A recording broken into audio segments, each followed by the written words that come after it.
자, 그럼 다시 우리가 중동 얘기로 넘어오겠습니다.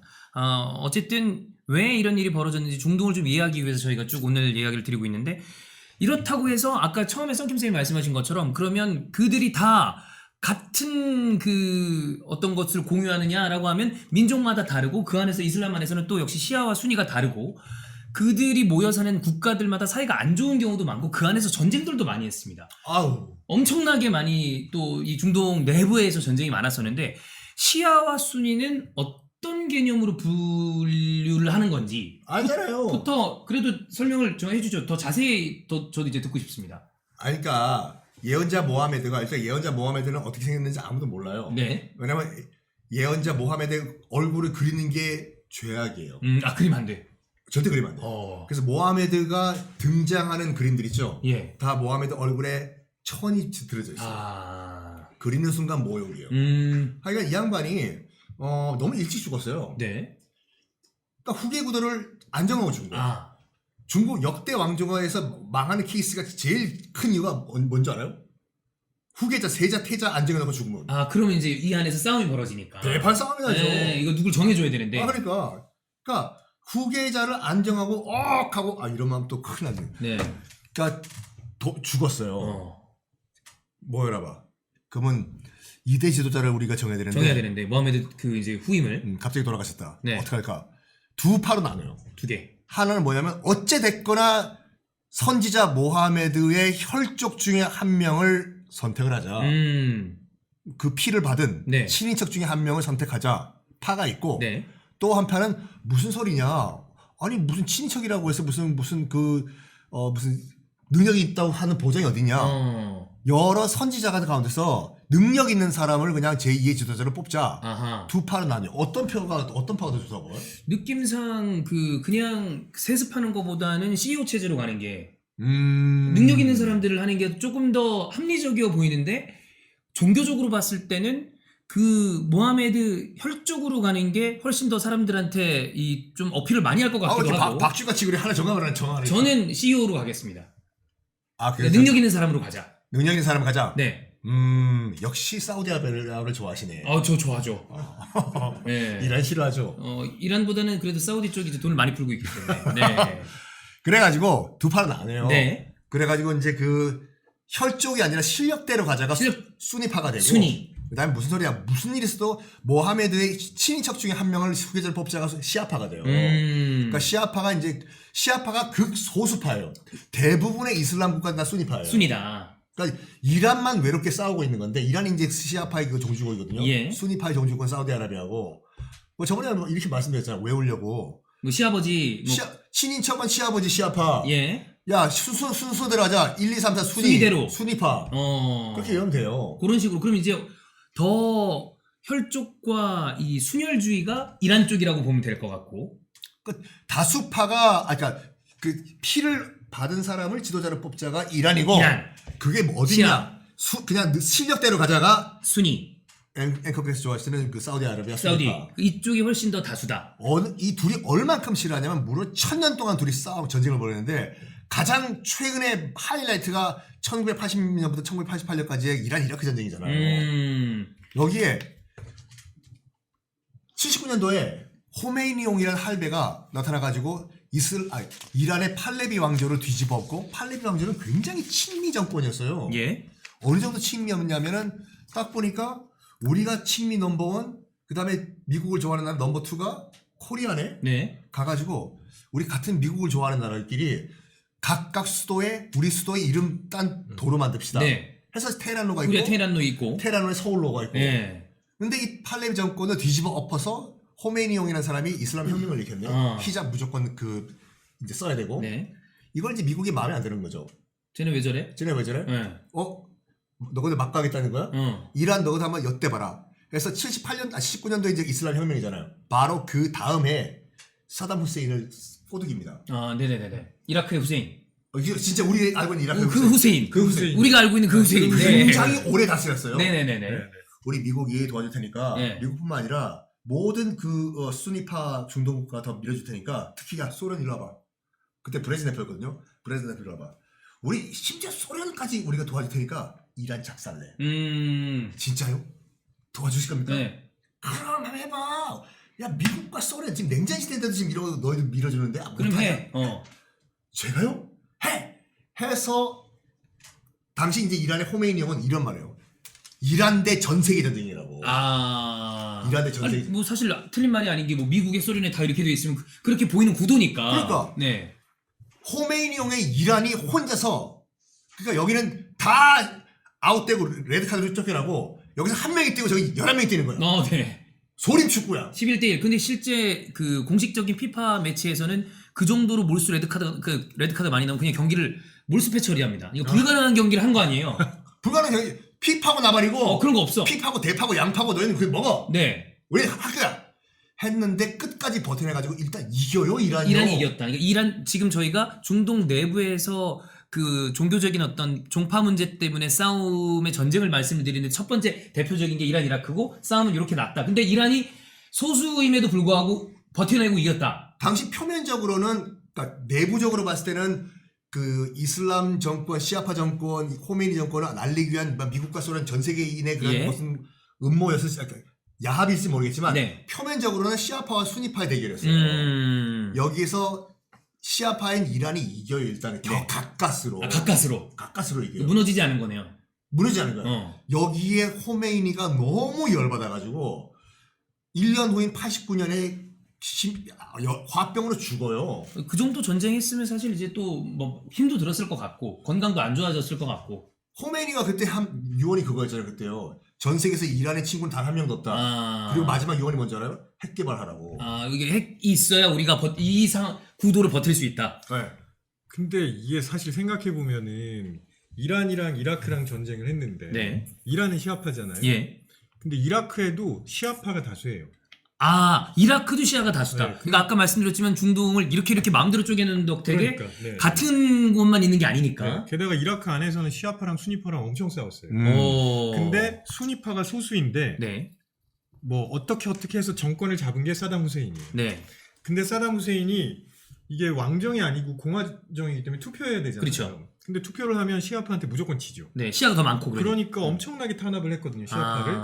그러니까 이란 입장에서도 같은 시아파가 저렇게 탄압을 당하는데 가만히 있을 수 없었던 측면이 있고 오히려 사담 후세인은 전쟁을 한 게 자기한테 유리했던 게 뭐냐면 그 굉장히 탄압하는 것 때문에 주변에서도 별로 좋은 평가를 받지 못하고 있었는데 적당히 해야지. 네네. 네. 근데 사담 후세인이 갑자기 수니파의 선봉에 서가지고 시아파의 맹주인 이란이랑 전쟁을 하잖아요. 네. 그럼 주변 국가에서 주변 수니파 국가들은 순위가 다수니까. 네, 이라크를 지지하게 되는 아주 묘한 구도가 형성이 됐던 거예요. 그러니까 본인 지도자 커리어로 봤을 때는 그게 유리한 그림을 그릴 수 그럼요. 있는 네. 전쟁이었네요. 그러니까 정권의 유지를 위해서 그냥 일반 시민들을 희생시켜 버린 거예요. 어쨌든 그런 상황에 아까 말씀하신 것처럼 이란이 버티고 이겼다. 그러면 이 이라크 이란 전쟁 이후에도 사실 그 뭐 유명하다고 우리가 좀 표현이 웃기지만 걸프전도 있었고 그럼 그 이후에 이 중동 내부의 구도는 어떻게 돌아갔나요? 큰 전쟁을 우리가 체크하면 알 수 있을 것 같은데. 그런 다음에 이제 사담 후세인 네. 토사구팽이 당하는 거죠. 그러니까 사담 후세인가 그러니까 쿠웨이트를 점령을 하면은 그러니까 미국이 손을 안 쓸 거라고 생각. 왜냐면 나 때문에 미국의 패권을 지켜준 거잖아요 중동에서. 그래서 쿠웨이트 정도는 우리가 먹어도 왜냐면 이라크가 굉장히 불쌍한 게 아니라 불쌍한 나라예요. 왜냐면 바다로 나가는 구멍이 별로 없어요. 그래서 석유를 수출하려고 하더라도 어떻게 지금은 바다로 나갈 구멍이 없는데 유일하게 바다로 나갈 수 있는 구멍이 바로 이라크 남쪽에 딱 바다와 막고 있는 나라가 쿠웨이트. 거기가 걸프. 네. 그래서 요 정도는 우리가 점령을 해도 미국이 뭐 용인을 해주겠지. 그렇게 전쟁도 하고 그랬으니까. 너희들을 위해서 우리가 전쟁을 봐주겠지. 요 정도는 우리가 무슨 떡고물이라고 생각하고 했겠지.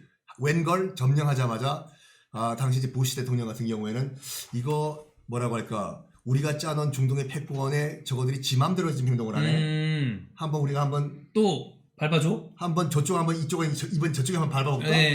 그러니까 약간 뭐라고 할까 이 중동판 숙종이라고나 할까. 숙종하면 환국이잖아요. 오늘의 야당을 내일 여당으로 만들어버리고 오늘의 여당을 내일 야당으로 만들어버리고 네네네. 그 카드로도 토사구팽 당한 거예요, 그러니까. 그러다가 그러면 이제 그 쿠웨이트를 침공한 때문에 이제 걸프전이 일어나는데 거기서는 이 아까 얘기한 대로 미국은 또 반대로 그렇죠. 그 전에는 이라크였지만 지금 반대로. 네. 쿠웨이트가 지정학적으로 굉장히 요충지거든요. 미국 쿠웨이트는 친미 정권이었고 네. 쿠웨이트를 그냥 내줄 수는 없죠. 네, 그렇죠. 네, 그래서 그렇게 이제 근데 그러다가 후세인은 아까 이야기처럼 토사구팽 당해서 결국에는 그 현상금 달리고 완전 그 공공의 적처럼 그 미국이 딱 그림을 잡아주지 않습니까? 그러니까 후세인은 그 제1차 걸프전 이후에 입에 달고 다녔던 말이 이거예요. 속았다. 미국이 저럴 줄 몰랐다. 그러니까 늘 드리는 말씀이지만 세상에 영원한 적이랑 영원한 우방도 없어요. 항상. 네. 특히 정치 이쪽은 다 그렇잖아요. 소련이 구소련이 멸망했다. 그러니까 이제 그 붕괴됐던 가장 큰 이유 중에 하나가 예. 10년 동안 아프가니스탄을 점령하려고 뻘짓을 하다가 결국에는 패전했잖아요. 그러니까 소련이 지금 아프가니스탄에 내려와가지고 아프가니스탄을 점령해야지 중앙아시아를 점령하거든요. 소련이 무조건 아프가니스탄을 점령하기 위해서 내려왔어. 근데 그 넓은 땅에 어디 숨어 있는지 모르잖아요. 알 수가 없죠. 그리고 당시 이 소련과 맞서 싸우던 젊은 이 학생 전사들이 있었어요. 그걸 우리가 영화 뭘 보면 알 수 있냐면 람보 2를 보면 알 수 있어요. 람보 2. 람보 2 보면 람보 하면서 네. 우통 다 까고 이제 이거 들고 하잖아요. 큰 거 들고 하죠. 군대 갔다 왔으면 큰 건 아니 뭐 총이 뭐예요 이거? 저 의경입니다. 전 방패랑 봉 들고 있었어요. 네. 저 예상치 못한 예. 장면. 저 의경이니까. 네. 어울린다. 네네네. 저기요 여기 빨간 머리 빨간 머리. 네네네. 그때 그 람보 2가 3를 보면요. 예. 그 실제로 존 람보가 아프가니스탄에 건너가가지고 소련군은 탱크를 몰고 와. 그리고 또 소련군 그 무시무시한 그 헬기를 끌고 와요. 그래서 람보와 같이 싸워주는 학생 용사들이 있어요. 그들이 탈레반이에요. 그 탈레반. 네. 그 탈레반이에요. 영화에서조차 미국의 친구였던 탈레반이 어느 순간 지금 미국과 맞서 싸우고 있는 또 미국의 적이 돼버렸잖아요. 네. 그러니까 그러니까 영원한 적과 영원한 우방은 없다니까요. 근데 그게 진짜 꼭 생각해야 돼요. 그러니까 결국은 제일 중요한 건 자기 나라의 이득이죠. 그렇죠. 결국 그거대로 움직이니까. 네. 그래서 아니 저 나라가 어떻게 우리나라를 이렇게 대할 수 있어라는 생각은 버려야 돼. 언제든지 본인 국가가 이득을 보는 쪽으로 움직이기 때문에. 이제 9.11 테러로 이제 그 월드 트레이드 센터 무역센터가 무너진 다음에 예. 이제 이제 오사마 빈 라덴 찾아라 그렇죠. 시작을 하잖아요. 예. 그래서 오사마 빈 라덴이 이제 아프가니스탄에 이제 숨었다고 이제 미국이 판단했어요. 네.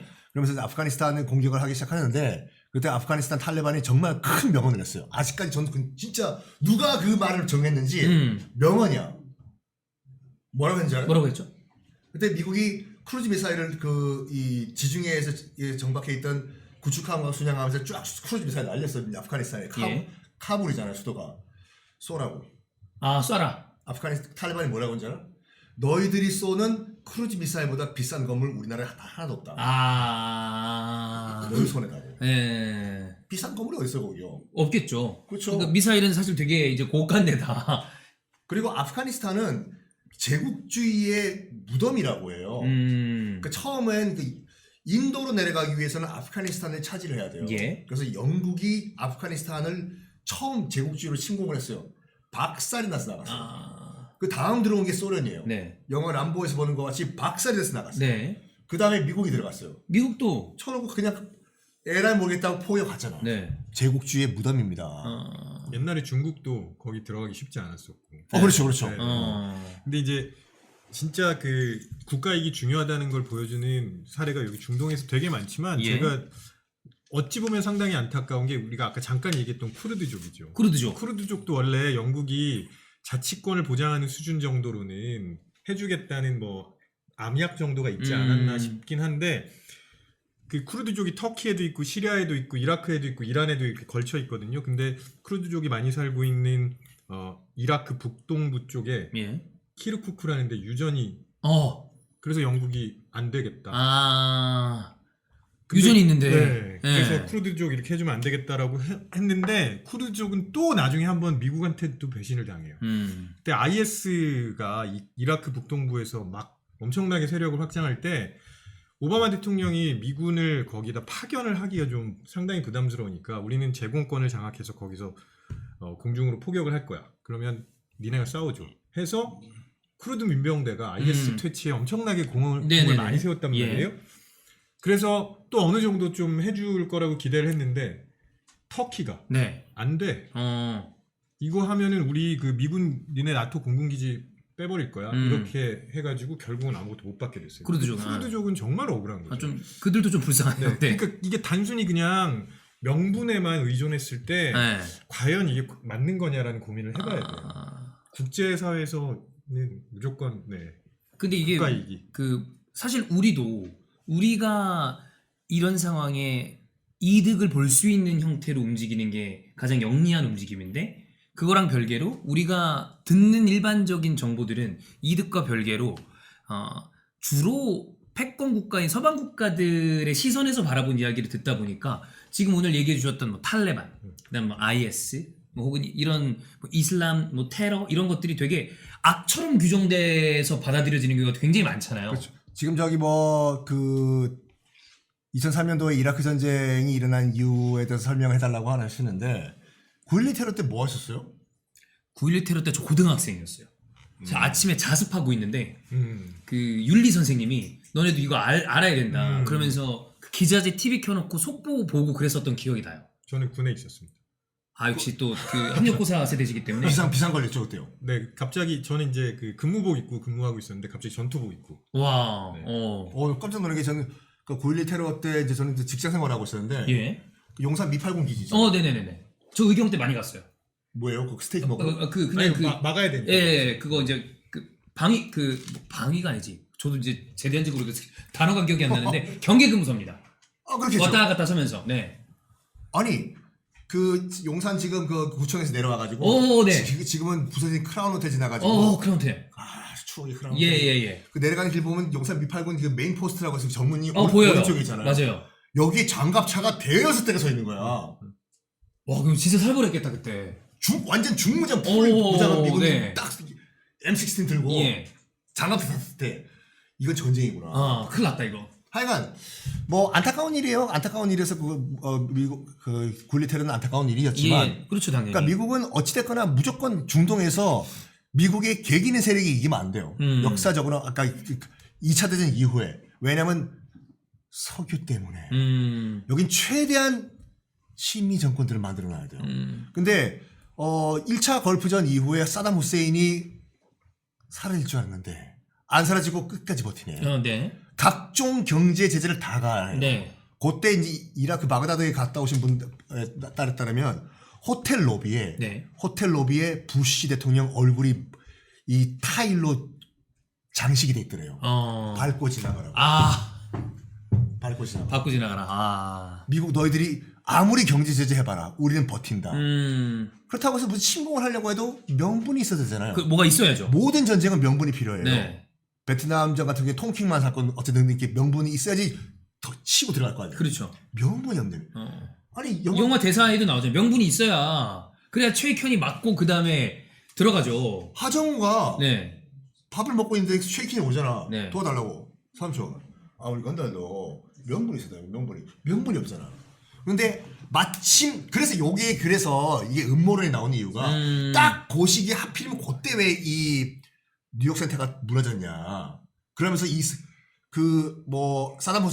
오사마 빈 라덴이 기어 들어간 아프가니스탄도 공격을 하는 것뿐만 아니라 갑자기 연결해가지고 사담 후세인 너희들도 여기에 가담했지. 아무리 제재를 한다고 하더라도 왜 우리를 여기 엮냐? 그래서 바로 그냥 사담 후세인을 악의 축으로 액세스 오브 이블로 그냥 악의 축 맞아요. 그냥 지목을 해버린 다음에 제2차 이라크전을 치잖아요. 이른바 웨펀스 오브 매스 디스트럭션에서 대량 살상 무기가 있다고 해서 가서 들어가 봤지만 없어요. 네. 최종적으로 다 없다는 게 나중에 확인이 되는데 그렇게 미국인들 입장에서는 9.11 테러는 정말 그 엄청난 트라우마 아닌가요?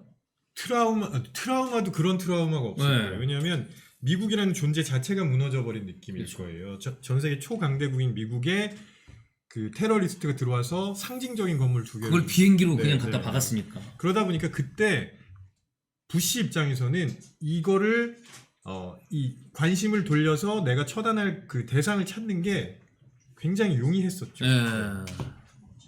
그래서 어쨌든 그것도 역시 그것과 관련해서 중동 안에서 내부적으로 또 전쟁이 있었고. 그래서 결국에는 미국이 원하는 대로 이라크에 다시 침공을 해 들어가가지고 네. 침공을 해 들어가가지고 사담 후세인을 잡아요. 잡은 다음에 교수형을 채워버리죠. 이왕 시작한 거 이 악의 원흉을 없애버리자. 네. 해서 이라크의 그 이후에 이제 친미 정권을 들어섰는데 뭐 오늘 아침에 외신 들어오는 거와 같이 미국 이라크에 있는 미군 기지가 또 공격을 받기 시작했어요. 어떻게 될지 몰라요. 네. 아프가니스탄 전쟁에서 미국이 패한 전쟁, 아까도 말씀드린 것 같이 아프가니스탄은 제국주의의 제국주의의 무덤이에요. 음. 거기 한번 가보시면 알겠지만 한번 숨어 들어가면 어디 숨었는지 몰라요. 알 수가 없다. 소련이 이제 90년대 초반에 붕괴가 됐지 않습니까? 예. 붕괴가 된 가장 큰 이유 중에 하나가 10년 동안 무려 10년 동안 아프가니스탄에서 전쟁을 벌인 다음에 졌어요. 이것 때문에 엄청 쏟아부었을 텐데 결국에는 얻은 게 아무것도 없으니까. 그것 때문에 졌어요. 네. 지금 그러면 뭐 저것도 얘기를 하죠. 얼마 전까지 가장 많이 이야기가 됐었던 역시 뉴스에서 보도되는 테러 단체 IS. 네. 이슬라믹 스테이트. 그럼 이 IS의 어떤 목표 의식은 단순 테러인가요? 명분은 거창했죠. 이슬람을 위한 국가를 만들자는 거예요. 만들어야 된다. 근데 생각해 보세요. IS의 주요 구성원들이 거기에서 나고 자란 토종 사람들이 그렇게 많이 없었거든요. 여기저기서 다 용병처럼. 네, 모여서 이렇게 예. 만들었었어요. 그러니까 사실은 이게 명분은 좋은데 정체성은 또 약간 애매하고. 네네. 뭐 이번 하마스 때문에 사실 그 전부터 IS 얘기는 좀 이제 뉴스에서 안 나오기 시작했었던 걸로 지금 기억을 하긴 하는데, 근데 지금 오늘 얘기를 다 종합을 해보면 시점을 어디로 정하느냐에 따라서 누군가는 가해자가 되고 누군가는 피해자가 되는데, 어쨌든 중요한 건 지금의 이 중동 국가들의 국경선이 누군가에 의해서 전혀 내부 사정을 고려하지 않은 것처럼 이렇게 찢어졌기 때문에 하마스와 별개로 이 전쟁이 끝나더라도 중동 내부의 지속적인 전쟁은 추후에도 이어질 가능성이 굉장히 좀 크다고 봐야 되겠네요. 특히 이제 슬슬 기름 떨어져 가면 네. 더 치고받고 싸울 거예요 지금요. 그러니까 미국 전 세계 지금 석유 매장량 1위가 어딘 줄 알아요? 미국이 미국이요. 네. 근데 미국은 자기 이 유전 개발 안 하고 계속 사우디아라비아에서 사서 쓰잖아요. 예. 왜 그런 줄 알아요? 그 개발해서 파는 게 돈이 더 많이 드나? 아니 너희들 다 떨어질 때까지 기다리고. 그냥. 근데 그런 얘기도 있죠. 최근에 보면 석유가 밑에서 계속 만들어지기 때문에 영원히 고갈되지 않는다라는 이야기를 하는 과학자들도 있더라고요. 뭐 그건 이제 사실 어떻게 되는지 우리가 알 수는 없으니까. 그러니까 석유가 고갈되는 게 문제가 아니라 이게 네. 탄소 중립으로 가면 그렇죠. 지금 그렇게 가고 석유를 있고. 덜 쓰게 되면서 네. 중동의 지정학적 중요성이 떨어지겠죠. 그렇죠. 그러면 이제 말씀하신 것처럼 옛날보다는 기름 나오는 거에 대해서 사람들이 관심을 덜 가질 거고. 그런 것 때문에 빈살만이 좀 이제 외부로 나오려고 하는 움직임을 가져가는 그렇죠. 거고. MBS도 그렇고 아랍에미리트도 그래서 아니 생각해보면 되게 이상한 거잖아요. 산유국에서 원자력 발전소를 건설한다. 이게 좀 이상하거든요. 네. 근데 그런 이유에서 미래를 내다보고 이제 원자력 발전소 우리나라에서 수입해서 건설을 한 거고요. 그래서 그런 측면으로 보면 모르겠습니다. 이게 앞으로 어떻게 변할지는 모르겠지만 저는 항상 제가 예전에도 미국 대통령 누가 됐으면 좋겠느냐고 할 때 우리나라에 유리한 사람이 됐으면 그게 좋겠어요. 제일 좋죠. 그게 제일 중요하죠. 그게 제일 중요하다고 생각하는 게 결국은 자국의 이익을 항상 생각하면서 외교 무대에서 자꾸 움직일 수 있는 공간을 찾아야 되거든요. 생각해보면 지금 하마스는 순위파예요. 네. 하마스는 순이다. 헤즈볼라는 시아파예요. 근데 시아파가 순위파를 도와주고 있는 거예요. 이란도 도와주고. 모양새가. 네네. 네. 근데 지금은 그게 공동의 적이니까 그런 거예요. 그렇죠. 근데 이게 또 잠잠해지면 어떻게 될지는 모르는 거예요. 그래서 공간을 좀 많이 만들어 놓을 필요가 있습니다. 이스라엘도 이렇게 그냥 밀어붙이면 오래지 않아서 국제적으로 비난 여론이 그쪽으로 갈 수도 있어요. 재밌는 얘기해줘. 지금 그 이슬람 혁명 79년도 이란 이슬람 혁명 말하니까 갑자기 생각이 나는데. 호메이니. 예. 호메이니 형이요. 미국 한번 엿대봐라. 예. 그러니까 이란은 지금도 오펙 회원국이 아니에요. 네. 따로 놀아요. 그러니까 이 오펙 회원 오펙 회원국이에요. 러시아는 오펙 회원국이 아니다. 아니에요. 자, 이제 이슬람 혁명이 일어났어. 네. 미국 정유회사와 네. 자동차 회사 다 망하게 만들자. 해서 네. 오펙 이란 주도로 오펙 회원국을 다 모았어. 네. 기름값 폭등시키자. 음. 오케이. 미국 한번 엿대게 만들자. 쫙 다음번에 올렸어. 기름값을 빡 담합해서. 올렸어. 미국이 뭐냐? 올리세요. 왜냐면 그 바로 직전에 이미 셰일가스를 개발하고 있었어. 네네네. 뭐 기름 안 쓰면 우리 셰일가스 만들어 쓰면 되지. 그러니까 그때 이제 이란이 멘붕이 온 거예요. 셰일가스가 뭐냐? 돌에다가 물 쏘면 거기서 기름 나온대. 네. 그런 미친 아이디어를 미국이 개발했다고? 그래서 셰일가스를 만들어내기 시작했어, 미국이. 이거 어떡하냐. 또 이란이 또 불러요. 네. 다른 오펙 회원들은. 이번엔 기름값을 똥값으로 만들어버리자. 아예. 셰일가스 회사들 망망해. 네. 그래서 우리 것만 사 쓰게 만들자. 확 폭락을 시켜버리면 싸니까 기름 살 거 아니야. 그렇죠. 그러면 지금 셰일가스 미국 회사들 다 망할 거 아니야. 음. 확 폭락을 시켜. 음. 그랬더니 뭐가 망하는 줄 알아요? 어디가 망했죠? 러시아가. 러시아가. 네. 러시아는 오펙 회원국이 아니잖아. 이 새끼 뭐 하는 거야 지금? 야 우리 빼놓고 너희들끼리 왜 폭등시켜 폭락시키냐고. 네네네. 그래서 러시아는 지금도 마찬가지지만 러시아는 당시는 넘버원 수출 품목이 석유였거든요. 예. 천연가스랑 석유. 네. 아니 석유 팔아서 먹고 살아 또 탱크 만들어야 되는데. 근데 이쪽이 가격을 확 낮춰버리니까. 야 폭락시키지 마. 너희들 가만히 있어 이 러시아 곰푸고 곰들아. 그래서 폭락을 79년도에 시켜요. 네. 이때 러시아 소련이 구소련이 큰 타격을 받고 79년에 2개 큰 타격을 받아. 이 유가 폭락이랑 네. 아프가니스탄 그 전도 전쟁, 79년대 지거든요. 네. 양 펀치를 맞고 소련은 붕괴하기 시작을 해요. 근데 뭐 다른 얘기지만 이때 이후에 미국이 뭐라고 해야 그때 처음으로 느꼈어. 미국이 석유가 무기가 될 수가 있구나. 어쨌든 그것 때문에 이렇게 흥망성쇠가 바뀌는 걸 봤으니까. 그렇죠. 그래서 뭘 한 줄 알아요? 그때만 하더라도 미국 차가 차가 파워가 필요하세요? 8기통을 12기통으로 만드세요. 3000cc, 6000cc로 만드세요. 이게 안 되잖아요, 이죠. 그때부터 좀 작고 컴팩트하고 기름 안 먹는 차를 만들자 했는데 그때 등장한 것이 이라사이마세 와다시나 도요타 됐어요. 도요타. 일본 차. 혼다 됐네. 네. 그때 이제 일본 차들이 들어오기 시작. 그러니까 재밌는 게 이제 그때가 79년도잖아요. 예. 우리나라도 그때 그 석유 파동으로 인해 가지고 네. 아파트가 독특하게 등장을 해요. 교수님도 기억하시겠지만 그때 이 이란이 유가가 장난칠 때 네네네. 기름이 없잖아. 석유 파동. 화력 빠져서 못 돌리잖아. 못 돌리죠.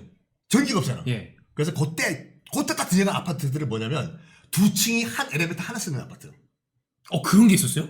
지금도 여의도에 재개발 안 한 아파트 있잖아요. 그 예전 구축 아파트들 여의도에 많잖아요. 지금 시범 아파트 그 주위에 무슨 아파트 많아요. 네. 거기 가시면 깜짝 놀라요. 3층과 4층에 엘리베이터 하나 거기서 중간에 엘리베이터가 열려서 그래서 요렇게 가고 같이 밑으로 써, 가고. 이렇게.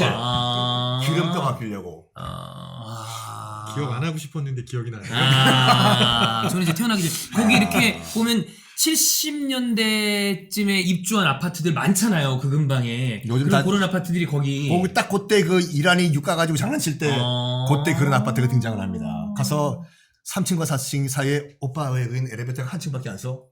사피엔스 스튜디오를 봐봐. 이러면 돼요. 그럼 3, 4층 같이 가고. 이렇게. 그러니까요. 그렇구나. 그리고 이제 한 층 안 서고 그 다음 층. 지금 그는 넘어가겠네요. 그리고 또 이렇게 가야 되니까. 기억 안 하고 싶었는데.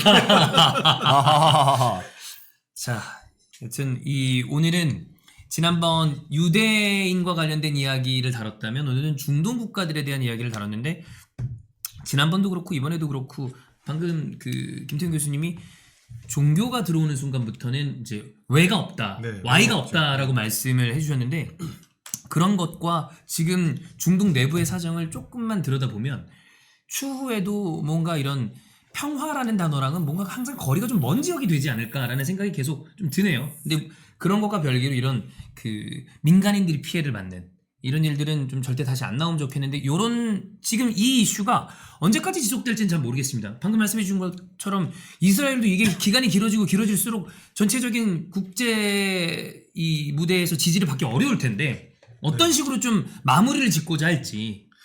뭐 이미 사실 개전 초기라고 해야 될지 모르겠는데 처음에 이스라엘 공격당했을 때는 많은 국가들이 이스라엘 다 지지했죠. 지금 벌써 상당수의 국가들이 이스라엘도 너무 막 나가면 안 돼. 그리고 이란은 계속 경고하고 있거든요. 지상전 시작, 그러니까 육군 투입하면 가자에, 우리도 개입한다. 어. 그거는 이란이 직접 개입하겠다는 건 아닐 거예요. 헤즈볼라 민병대, 시리아 민병대 예. 다 들어갈 거거든요. 그렇게 안 갔으면 좋겠어요. 그리고 본인들도 그럼 이제 굉장히 사실 출혈이 클 가능성이 크기 때문에 거기에서도 출혈이 크고요. 우리나라도 영향을 안 받는다고 할 수 없어요. 네. 그러면 유가가 폭등할 가능성이 일단 크고. 그렇습니다.